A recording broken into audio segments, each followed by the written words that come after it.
Sa number 5, Sugar Regulatory Administration ang nagklaro nga sila karon ang nagahulat man sang sugar order.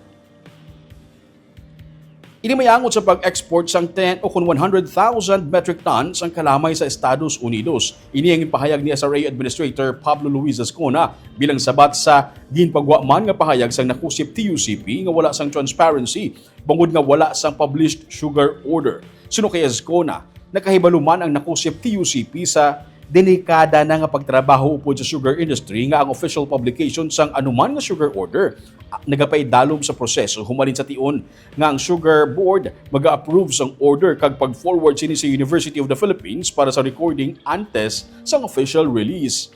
Iya ginahaylo ang nakusip TUCP sa pag-consult sa ilang allied sugar leaders para maklaruhan sila kung paano madesisyonan ang pag-export nga bisan ulihin na ginalauman nga makabulig sa presyo karon sang kalamay. Dugang pa ni Ascona, sang June 2025, sila nag-announce nga ang sugar production nagsaka sa level nga wala nila makita sa nagligad nga 5 ka tuig pero wala sang may nagpamati.